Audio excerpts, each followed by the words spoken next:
السلام عليكم ورحمة الله وبركاته. الفاتحة. أعوذ بالله من الشيطان الرجيم. بسم الله الرحمن الرحيم. الحمد لله رب العالمين الرحمن الرحيم مالك يوم الدين. إياك نعبد وإياك نستعين. اهدنا الصراط المستقيم صراط الذين أنعمت عليهم غير المغضوب عليهم ولا الضالين. آمين. أعوذ بالله من الشيطان الرجيم. بسم الله الرحمن الرحيم. الحمد لله رب العالمين وبه نستعين ونصلي ونسلم على هذا النبي الكريم سيد المرسلين وعلى آله وصحبه ومن تبعهم بإحسان إلى يوم الدين. ولا حول ولا قوة إلا بالله العلي العظيم. ولا حول ولا قوة إلا بالله العلي العظيم. ولا حول ولا قوة إلا بالله العلي العظيم. وحسبنا الله ونعم الوكيل. وبعد. أيها المؤمنون اتقوا الله أوصيكم وإياي بتقوى الله فقد فاز المتقون. Tuan-tuan dan dimuliakan Allah Subhanahu wa taala, alhamdulillah. Syukur kita kepada Allah Subhanahu wa taala kerana masih lagi memanjangkan usia umur kita dan diberikan kesihatan yang baik. Dapat sama-sama kita meneruskan lagi siri kuliah pengajian kita di Surau Ad-Diniyah ini. Kita menggunakan kitab Bahrul Mazi juzuk 17. Bahrul Mazi juzuk 17. Pada siri kuliah yang lalu kita telah membincangkan pada bab yang ke-19 muka surat 143. Muka surat 143, bab ma jaa fi dzikri hadhimil ladzati wa adzabil qabr. Bab yang telah datang ia pada menyatakan ingat akan pemutus kesedapan dunia dan azab. Kita dah baca satu hadis yang panjang yang diriwayatkan oleh sahabat Nabi sallallahu alaihi wasallam yang bernama Abu Sa'id Al-Khudri radhiyallahu taala anhu. Malam ni kita sambung pada muka surat 147. Muka surat 147, masalah yang ke-40 yang ke-80. Dia kata masalah kubur itu diluaskan Allah dan lapangkannya bagi hamba yang mukmin yang berbuat amal soleh dengan sebab ia ingatkan mati dengan sentiasanya pada masa di dalam dunia. Maka beramal ia dengan sungguhnya bagi persiadaannya itu. Kita baca hadis Nabi sallallahu alaihi wasallam, bila satu orang mukmin meninggal, bila masuk sahaja ke dalam kubur, maka akan dikatakan kepadanya marhaban wa ahla. Dialu-alukan kedatangan, selamat datang, selamat datang. Dialu-alukan kedatangan bagi orang yang beriman kepada Allah Subhanahu wa taala. Dan jika orang yang kafir pula masuk ke dalam kubur, maka kubur akan kepadanya, Nabi kata, la marhaban wala ahla. Tidak ada ucapan selamat datang, tidak dialu-alukan kedatangannya. Dan juga orang yang beriman kepada Allah Subhanahu wa taala, Allah Taala jadikan kubur itu diluaskan, dilapangkan bagi hamba yang mukmin, hamba yang beramal saleh. Dengan sebab apa? Dengan sebab dia banyak mengingati, mati pada waktu dia berada di atas muka bumi Allah Subhanahu wa taala. Maka dia beramal sungguh-sungguh untuk membuat persiapan kehidupan selepas daripada mati. Baik, kata tuan kitab kita, maka dilapangkan kuburnya dan diluaskan bagi mukmin yang saleh itu lazim i'tiqadkan dan percayakan demikian itu dengan sebab ada hadis-hadis yang sarihah. Yang sarih menunjukkan atas demikian itu, iaitu sebagai hadis di dalam masalah 79 itu. Baik. Jadi kita orang beriman, kita kena i'tiqad, kita kena percaya, kita kena yakin, kita beriman bahawa Allahumma shalli ala Muhammad, masalah berkaitan dilapangkan kubur, diluaskan kubur, ketika berada di alam kubur nanti merupakan satu i'tiqad, kepercayaan yang lazim, berdasarkan kepada hadis Nabi sallallahu alaihi wasallam. Adapun qaid mukmin yang soleh itu menjadi luas dan lapang kuburnya kerana apa? Kerana sepotong hadis yang akan datang lagi ada menunjukkan orang yang tiada soleh itu kena himpit kuburnya. Jadi kita baca hadis Nabi yang panjang, bila orang yang tak beriman, kuburnya akan menjadi sempit, bahkan dia akan dihimpit oleh kubur itu. Maka hadis itu telah disabdakan Nabi sallallahu alaihi wasallam begini bunyinya: wa idza dufinal abdul fajir awil kafir faqala lahu al-qabr la marhaban wala ahla amma in kunta la abghadha man yamshi ala dhahri ilayya fa idh walituka al-yawma wa sirta ilayya fasatara sani'i bik. Dan Nabi kata, apabila ditanam seorang hamba Allah yang jahat dan suka berbuat maksiat dalam dunia. Yang ini cerita orang yang jahat. Fajir makna orang yang jahat dan juga orang yang suka buat maksiat. Al-kafir, orang yang derhaka pada Allah. Jadi bila ditanam orang kafir ataupun orang yang fajir, orang yang buat jahat tadi, Nabi kata, faqala lahu al-qabru, maka kubur akan kata kepadanya.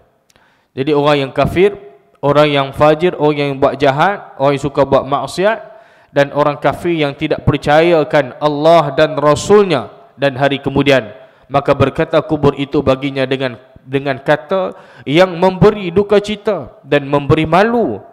Tak ada sambutan datang, tak ada kata persilakan. Itu maksud la marhaban wala ahla. Jadi tidak ada kata sambut seperti mana yang disebut kepada orang-orang yang beriman. Tapi kita la marhaban wala ahla. Tidak ada sambutan datang, tidak ada kata persilakan, dan tidak ada kata selamat datang. Bahkan dikatakan kepadanya, bukankah sesungguhnya ada engkau itu seorang yang sehabis-habis aku marah daripada orang-orang yang berjalan di atas belakangku kepada aku. Tidakkah kamu ingat akan segala amal yang menjadi marah aku kepadamu? Mengapa kamu berbuat jahat di atas belakangku? Ini sebab yang kata kubur kepada orang yang kafir, kepada orang yang fajir tadi, sebab kerana dia buat jahat waktu duduk di atas dunia. Mengapa kamu tidak berbuat baik? Atau mengapa kamu tidak percayakan Allah dan Rasulnya dan tidak percayakan akhirat? Tidakkah tiba-tiba telah aku perintah akan kamu pada hari ini, dan masuk kamu di dalam perutku, dan jadilah kamu datang kepada aku, nanti kamu lihat perbuatan aku kepadamu, betapa aku buat balasan amal kamu yang jahat dan amal yang busuk pada masa dalam dunia itu. Qala fayaltaimu alaihi hatta taltaqi alaihi wa takhtalifa adla'u. Kemudian Nabi kata, maka kemudian daripada telah masuk orang jahat ataupun orang kafir itu ke dalam kubur dan sudah dikambus akan dia. Jadi bila dah masuk saja dalam kubur, ditanam, dikambus orang yang kafir, orang yang fajir tadi, maka kubur itu pun, Nabi kata kubur itu pun dia bersatu dan bersedaging. Bersedaging ia atasnya, sehingga dihimpit tanah itu di atasnya, di atas orang yang kafir, orang yang fajir tadi, dan jadi berselisih tulang rusuknya. Itu makna hadis yang cerita tentang Allahumma salli ala Muhammad, himpitan kubur, dan juga Allahumma salli ala sayyidina Muhammad, berselisih tulang rusuk. Ini hadis yang kita duk baca malam ni, cerita yang Nabi nak bagi tahu kepada kita bahawa keadaan itu yang dialami oleh manusia yang tidak beriman kepada Allah Subhanahu wa taala. Baik, masalah azab kubur itu wajib diiktikadkan adanya dengan terang-terang. Jadi kita sebagai orang beriman wajib kita percaya bahawa di sana, di alam barzakh, adanya azab kubur. Adanya azab kubur. Dalilnya daripada hadis-hadis Nabi SAW. Seperti di dalam masalah 80 itu dan lainnya. Maka siapa tidak percaya keadanya, siapa yang tidak percaya di sana adanya azab kubur, nescaya jadilah dia seorang daripada orang yang celaka di dalam negeri akhirat. Dia akan binasa. Bahkan orang yang tak percaya kepada azab kubur itu, dia menjadi orang yang celaka.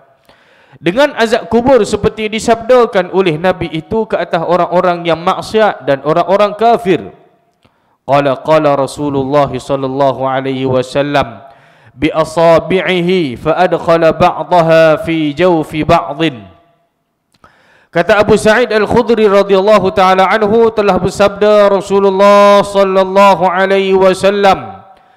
Nabi, bila Nabi cerita tentang azab dan himpitan yang dikenakan kepada orang kafir, Nabi sallallahu alaihi wasallam, Nabi buat gambaran. Nabi cerita dihimpitkan tadi dengan jarinya. Jadi telah diperbuat Nabi sallallahu alaihi wasallam dengan jarinya memberi tunjukkan bagaimana rupa berselisih tulang rusuk dihimpit oleh kubur itu. Jadi bila kubur itu dihimpit orang yang berada dalam kubur, automatik tulang rusuk itu akan bertemu macam ni.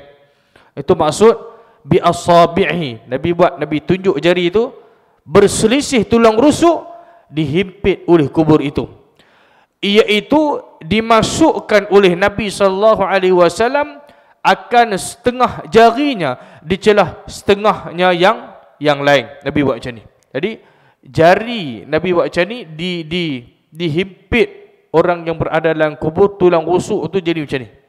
Itu gambarannya bila dihimpitkan kubur, tuan-tuan sekalian. Ini perkara ini sabit daripada hadis Nabi SAW. Dan kita sebut tadi, kita orang beriman, kita percaya di sana adanya azab kubur. Di sana adanya azab kubur. Dan siapa yang mengingkari tentang kewujudan azab kubur, dia kata azab kubur tak ada, dia tak percaya, maka dia menjadi orang yang celaka di akhirat. Kemudian kata Nabi SAW, qala wa yuqayyidhu Allahu lahu 70 tinnina law anna wahidan minha nafaqa fil ardi ma anbatat syai'an ma baqiyatid dunya. Dan kemudian Nabi kata, kemudian daripada telah ditunjukkan dengannya jarinya, selepas daripada Nabi tunjuk kena azab siksa himpitan kubur tadi, dihimpit dia tadi sehingga jadi tulang rusuk dia jadi macam ni, dan didatangkan Allah bagi orang yang jahat atau orang yang kafir itu dengan siksanya. Apa siksaan yang dikenakan selepas daripada himpitan kubur itu kepada orang yang kafir? Nabi kata, iaitu 70 ekor binatang naga, iaitu ular yang besar. Tinin makna ular yang besar, sehabis-habis besar. Sekiranya jikalau seekor daripadanya menghembuskan nafasnya ke bumi, seekor daripada ular tadi kalau dia menghembuskan nafasnya ke bumi ini, Nabi kata, nescaya tiada jadi tumbuh apa suatu di bumi tempat kena hembusnya itu oleh bisanya. Jadi kalau bisanya terkena atas bumi ini, tak ada satu tumbuhan pun yang akan tumbuh di tempat tersebut. Nak ceritanya bisanya ular tadi. Dan tiada tumbuh itu selama-lamanya ada kekal di bumi. Mana tak tumbuh langsung. Kalau kata ular tadi, dia menghembuskan nafasnya ataupun bisa dia tadi, tempat yang kena bisa ular tadi tidak akan tumbuh tumbuhan selama-lamanya gitu. Adapun ular itu didatangkan Tuhan tentu kerana menguatkan siksa lagi, sebagai sabda Nabi SAW. Tentu sekalian, azab kena siksa himpitan kubur tu dah azab dah sakit dah. Allah Ta'ala hantarkan pula ular yang besar, untuk menyiksa orang-orang yang kafir, mengazabkan orang-orang yang kafir dan fajir. Nabi kata, fayanhashnahu wa yakhdishnahu hatta yufdha bihi ila al-hisab. Maka ulat itu pun menggigit akan dia dan mencakar akan dia hingga datang dengan dia kepada hari kiamat. Disiksa sehingga berterusan sampai bila? Sampailah berlaku, sampai berlaku kiamat. Dia ni jikalau kiranya antara mati kafir atau asi. Asi maknanya orang yang pendosa yang buat maksiat, orang yang derhaka. Itu dengan hari kiamat itu 10,000 tahun.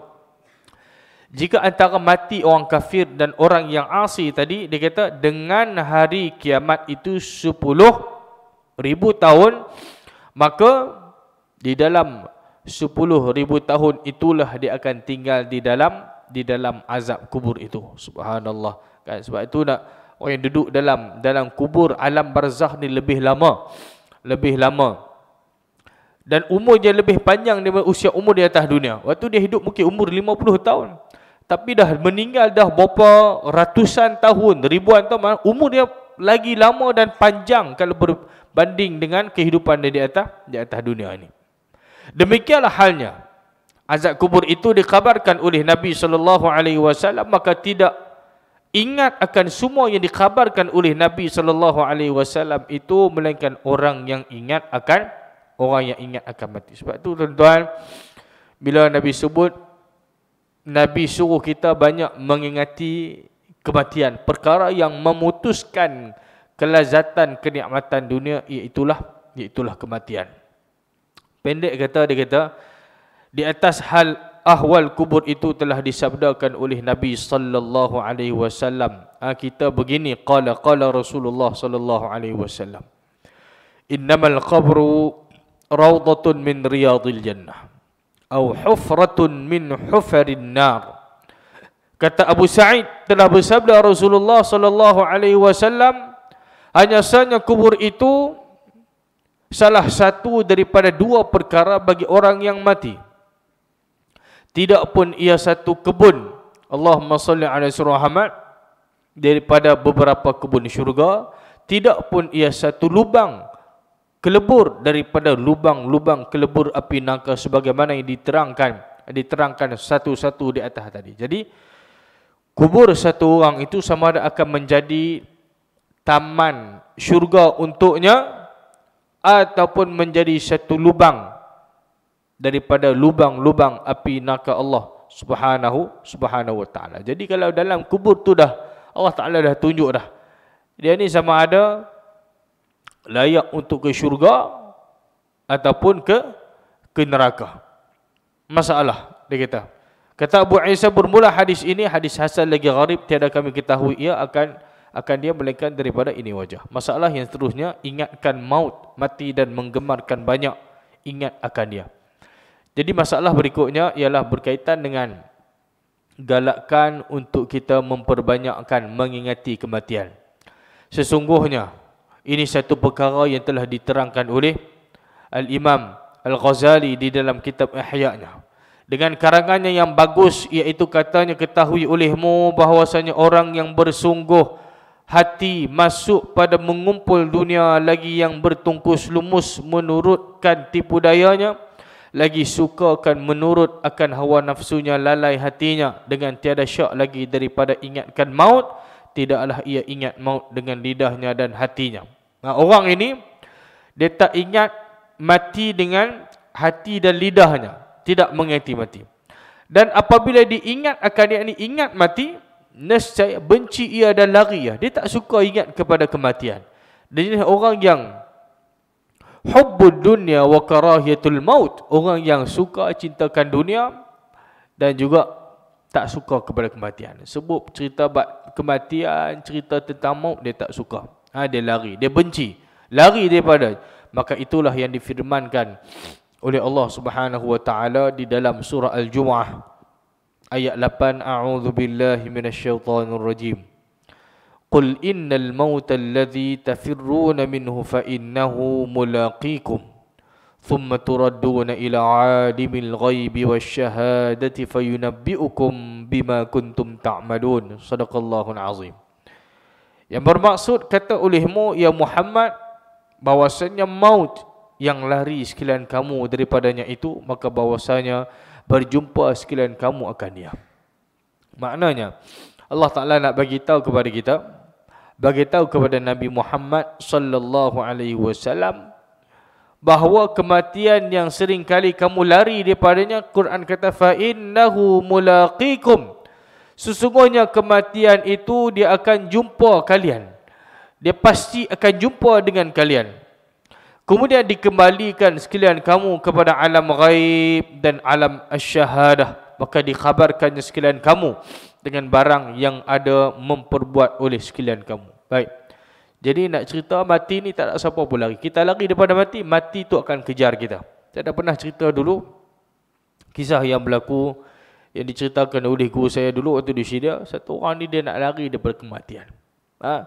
Dia rasa dia boleh selamat. Dia boleh selamat, dia boleh lari daripada malaikat maut. Dia pun lari. Dia naik kapal terbang. Dia pergi, Allahumma salli ala Muhammad. Dia pergi ke negara Eropah, saya lupa lah apa nama negara tersebut, tapi belah Eropah. Sampai sana, nak cerita dia nak lari, nak cerita malaikat tak boleh ambil nyawa dia kerana dia hebat, dia boleh lari daripada kematian. Bila dia lari, dia naik kapal terbang, sampai saja di Eropah, di airport tersebut. Turun saja airport tersebut, rupanya dia meninggal situ. Malaikat maut dah tunggu dia, jemput dia di airport. Makna dia tak boleh lari. Quran sebut ni betul. Kita nak lari daripada kematian, kematian tu akan kejar kita. Kematian itu kita pasti akan bertemu dengan dia, akan cari kita. Walaupun kita lari sejauh daripada mana pun. Duduk di bangunan buruj yang tinggi, yang hebat macam mana pun, kematian akan mencari kita. Kematian akan mencari kita. Walaupun kita duduk di macam ayat tu, fi burujim musyayyadah. Kan kematian akan cari kita walaupun kita lari daripada kematian tersebut. Gitu. Dan kemudian manusia itu ada 3 macam. Manusia ni ada 3 jenis, 3 golongan. Yang pertama, ada yang bersungguh hati kasih kepada dunia. Yang ni memang jenis orang yang cintakan dunia. Ini golongan yang pertama. Yang kedua, jenis manusia itulah orang yang taubat pada permulaan. Taubat pada permulaan. Dan yang ketiga, ada yang arif, yang penghabisan. Adapun orang yang sungguh hati kasih akan dunia. Ini dia cerita orang yang kasih akan dunia siapa? Maka tiada ingat ia akan mati sekali-kali. Maknanya dia tak akan ingat kepada kematian. Orang yang cintakan dunia. Kerana berbimbang ia dengan barang yang membencikan dia daripada mati itu. Kerana benar yang paling dia tak suka adalah kematian. Dan jika ingat ia akan mati itu pada mana-mana hari, maka ingatnya itu kerana beban atas barang yang ditinggalkannya daripada dunia. Dan berbimbang ia dengan mencelanya, dan ini bertambah jauh ia ingat akan mati daripada Allah Subhanahu Wa Taala. Orang yang sentiasa ingat kepada kematian, dia akan makin dekat diri daripada Allah. Karena dengan mengingati mati itu akan mengisafi dirinya, akan dia banyak bermuhasabah, dia memperbaiki diri, perbanyakkan amal, bertaubat, istighfar kepada Allah Subhanahu Wa Taala kerana diingat kepada perkara kematian. Kita duduk tengok banyak video. Tadi saya tengok Allahu salli ala sayyidina Muhammad, satu orang guru Quran di Indonesia, ustazah meninggal tengah baca Yasin. Baru duk baca Yasin, tengah baca Quran meninggal. Tengah baca Yasin tu dia meninggal. Satu kematian yang sangat kita cemburui lah. Baru kita tengok meninggal tengah sembahyang, jatuh rebah meninggal. Kan banyak dah video-video kita tengok. Maknanya Allah Ta'ala pilih orang-orang yang baik di kalangan hamba-hambanya mati dalam keadaan husnul khatimah. Dan satu orang itu akan mati dalam keadaan macam mana cara hidup dia atas dunia. Kalau dia ni satu orang yang baik, satu orang yang banyak beribadah, rajin baca Quran, rajin sembahyang, dia akan mati dalam keadaan demikian. Jaga sembahyang dia, rajin baca Quran, meninggal tengah baca Quran. Video kita tengok tu, subhanallah. Husnul khatimah. Allahu akbar. Allahu akbar. Dan kemudian ada orang yang kedua, adapun orang yang taubat. Orang taubat yang permulaan itu, maka bahwasanya membanyak ia ingat akan maut supaya bangkit di hatinya rasa takut. Jadi orang yang Allah SWT, orang yang taubat ni orang yang memperbanyakkan ingat akan kematian. Bila dia banyak ingat benda kematian, akan rasa takut dalam hati. Takut dalam hati, maka jadi sempurna taubatnya. Maka taubat dia jadi sempurnalah. Dan boleh jadi takut ia akan mati pada setengah ketika kerana takut disambarkan dia oleh maut, daripada ia taubat dan sebelum dia memperbaik bekalan dan persediaannya. Maka ini orang ma'zur namanya. Pada bencikan mati itu daripada sebab jalan ini. Dan tidak masuk ia di bawah sabda Nabi SAW, siapa benci jumpa Allah, nescaya benci Allah jumpanya. Hadis Nabi SAW. Siapa benci, tak suka nak bertemu dengan Allah, Allah Subhanahu Wa Taala pun tak suka nak bertemu dengan dia. Baik. Kenapa? Orang yang dikatakan ini, orang bukannya bencikan maut dan bencikan jumpa Tuhan, bahkan ia takut akan luput jumpa Tuhan oleh taksirnya, yakni kekurangan, kelemahan yang ada pada dirinya. Maka jadilah ia seumpama orang yang terlewat jumpa kekasihnya kerana berbimbang dengan persediaan jumpanya atas hal yang disukakannya. Maka tidak dibilang akan dia oleh benci berjumpa Tuhan dengan ini. Dan alamatnya bahawa ada ia sentiasa bersedia baginya, tiada berbimbang ia lain daripadanya, dan jika tidak begitu, maka ia masuk ia di dalam orang yang bersungguh hati kasih akan dunia. Baik, yang ketiga, golongan manusia yang ketiga dia kata, dan adapun orang yang arif, yang penghabisan jalannya itu, maka ia itu sentiasa ingat ia akan maut, kerana maut itu janjian bagi jumpanya dengan kekasihnya. Dan orang yang kasih itu tiada lupa ia sekali akan janji jumpa dengan kekasihnya. Itu perumpamaan lah. Kalau nak jumpa dengan kasih, berjanji, dia takkan lupa janji tersebut. Dan ini pada ghalib, yakni kebiasaan pekerjaannya, dikatakan lambat datang mautnya, padahal suka ia akan datangnya, supaya lepas ia daripada negeri orang-orang derhaka dan berpindah ia kepada Tuhan Rabbul Alamin. Dia tak sabar-sabarlah nak berpindah ke negeri akhirat, nak bertemu Tuhan. Kalau duduk atas dunia ni ada orang baik, ada orang jahat.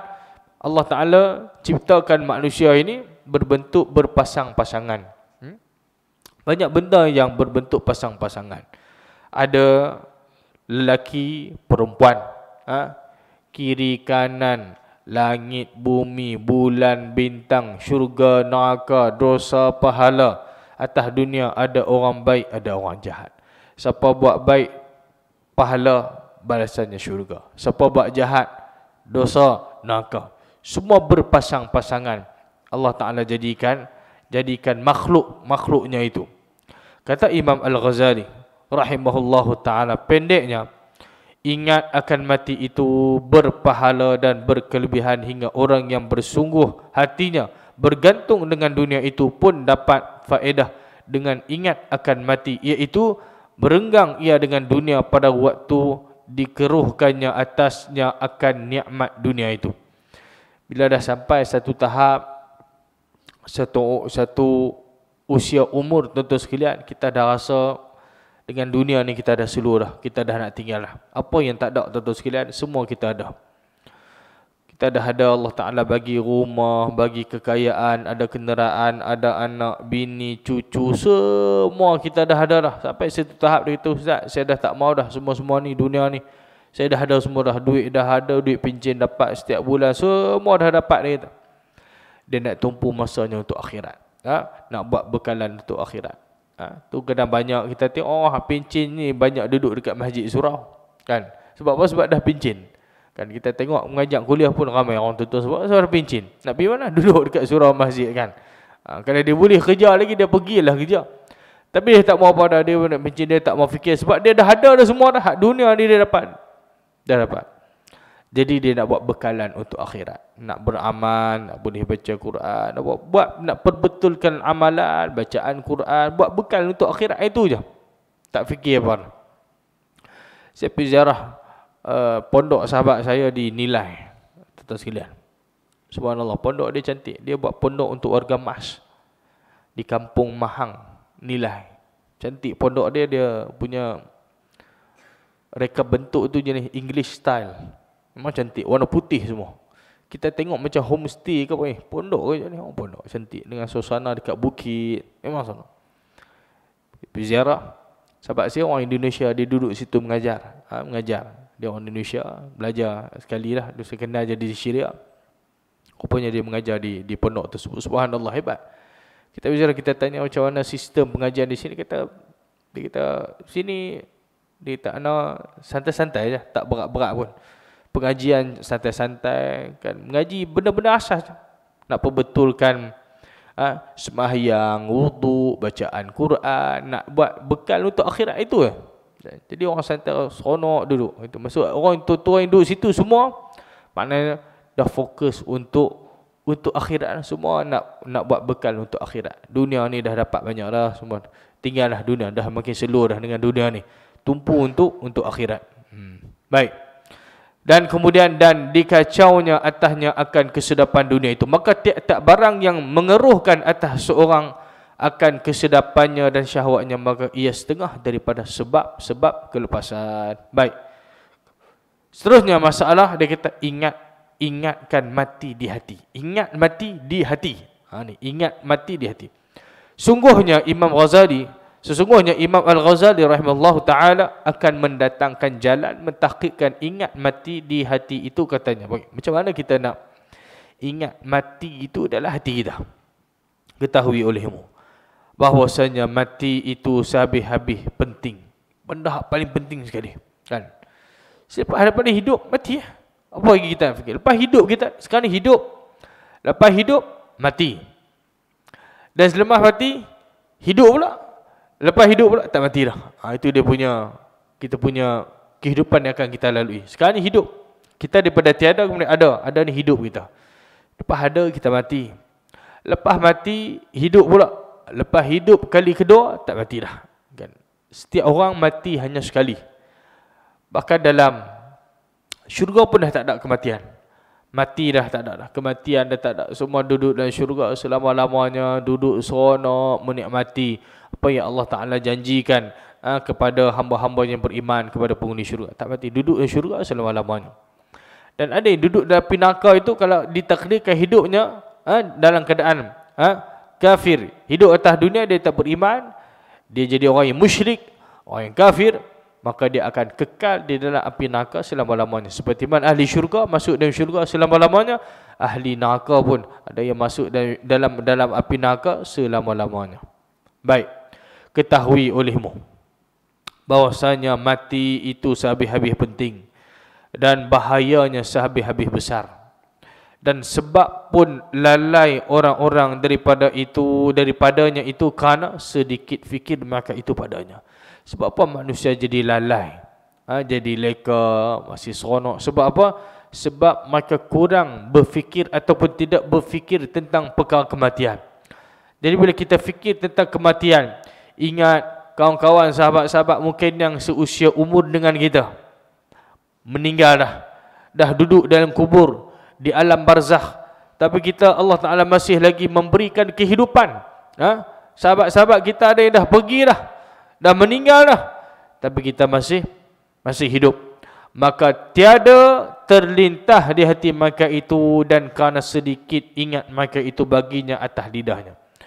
Ingat mati dalam hati pun dah sikit dah, apatah lagi nak sebut cerita tentang kematian. Ingat mati itu.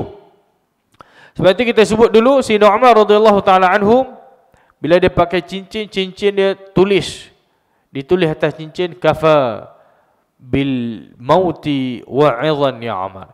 Cukuplah mati itu sebagai memberi peringatan, pengajaran kepada kamu wahai Umar. Dia pun setiap kali pakai cincin, tengok cincin ingat mati. Kita tengok cincin ingat baru kahwin, kan? Beza dengan kita, kan? Orang tengok cincin ingat mati, dia tengok cincin ingat waktu baru tunang dulu, kahwin ni pakai cincin elok juga ni.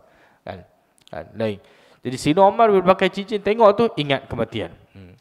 Maka siapa ingat akan dia sedikit ataupun banyaknya pun, tiada ingat akan dia dengan hati yang lapang dan kosong daripada segala kemasyghulan, ini kesibukan. Bahkan ingat dia dengan hati yang masyghul dengan syahwat dunia yang bergantung dengan dia, maka tiada berasa apa suatu oleh ingat akan mati di hatinya itu. Jadi bila dah tak pernah rasa ingat langsung dengan kematian, sibuk, yakni masyghul dengan syahwat dunia, bergantung dengannya, dia tak rasa apa pun. Bila orang sebut cerita tentang kematian ke apa, tak rasa apa. Sepatutnya bila sebut cerita tentang kematian akan mendatangkan keinsafan dalam diri. Allah, umur dah 50 dah ni, ya Allah, umur dah 60 tahun dah, bekalan amalan makin sedikit, bukan makin sedikit, masih sedikit, dosa semakin banyak, bekalan untuk akhirat masih lagi berkurangan. Sepatut dia kena bermuhasabah, kena bermuhasabah. Sebab itu tentang syukur pada Allah, bila Allah Ta'ala pilih tuan-tuan, berikan kesedaran, tahu Allah SWT, kita usia umur kita ni dah tak lama, kita pun cepat-cepat nak beramal, kita istiqamah, sembahyang kita, baca Quran kita, buat apa saja amalan untuk kita nak memenuhi ruangan-ruangan di dalam buku catatan amalan kebaikan kita nanti di akhirat.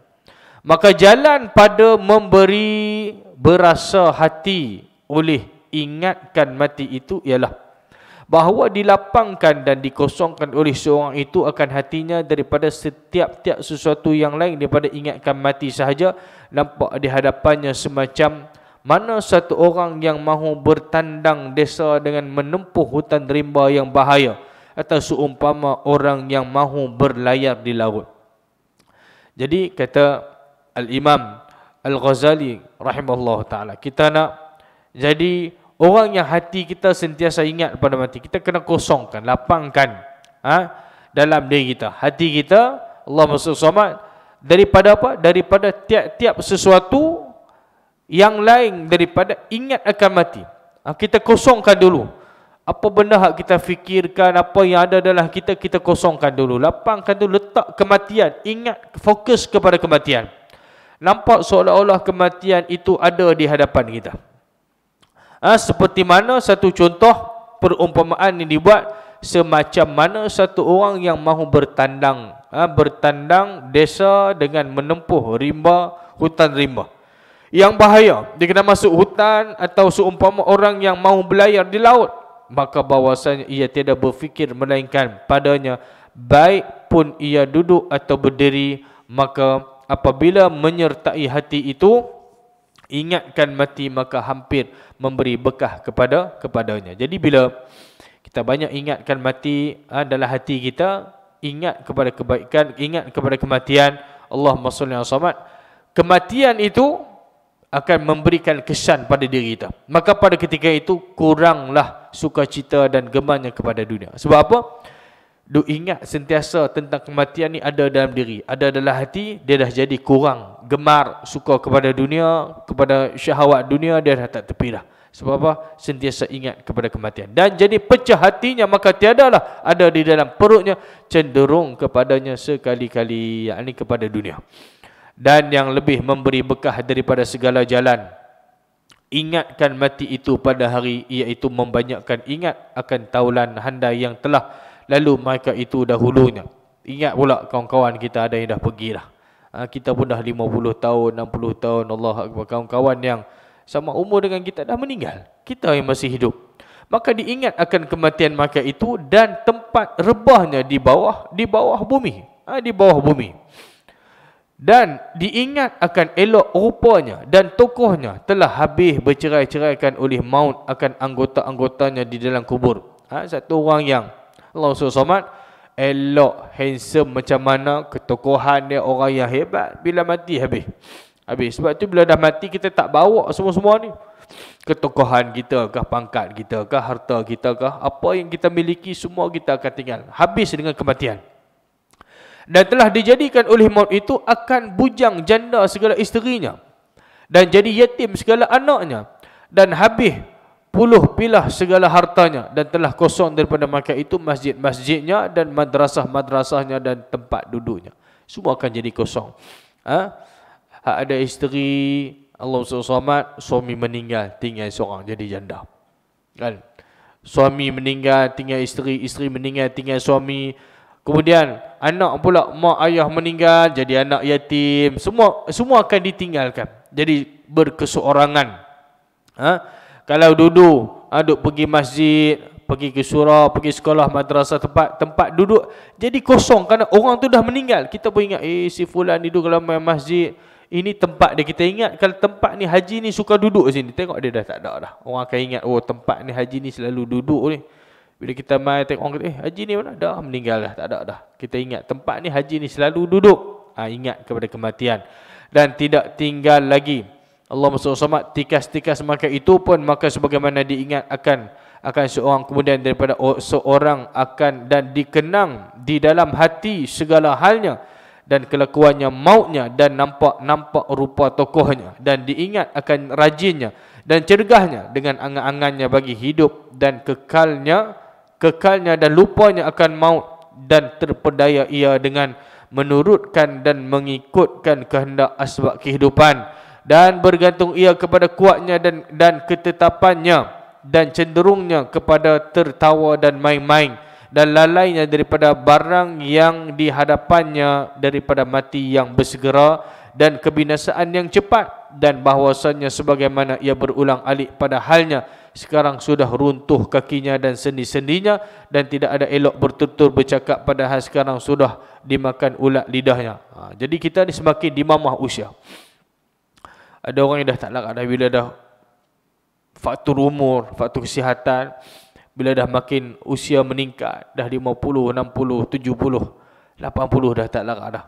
Ada jadi lemah, mata pun dah tak nampak, telinga pun makin tak dengar, orang panggil pun dah tak dengar, kaki dah tak boleh nak berjalan, sembahyang atas kerusi dan sebagainya.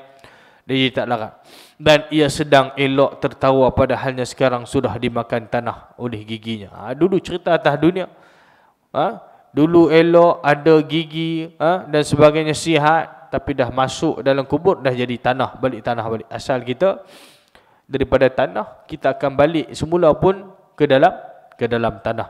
Dan telah ia mentadbirkan bagi dirinya barang yang tiada berhajat kepadanya kepada 10 tahun di dalam waktu yang tidak ada antaranya dan antara maut itu beberapa bulan, padahal ia lalai daripada barang yang dikehendakkannya hingga datang ia akan dia oleh maut di waktu yang tidak disangka-sangkakan. Mati ni dia datang dalam keadaan semua tak sangka. Orang kata tak sangka meninggal. Memang sebab kita tak boleh duga mati itu bila datang. Baru jumpa semalam, minum-minum minggu lepas, baru jumpa, kita duduk sembang sekali, kita orang beritahu, si fulan tu dah meninggal. Haji tu dah meninggal. Meninggal dah. Kita kata tak sangka. Memang kematian memang kita tak sangka. Dia datang dalam keadaan yang mengejutkan. Maka zahir baginya rupa malaikatul maut, dan didengarnya di telinga suruhan imma masuk syurga ataupun masuk ke neraka.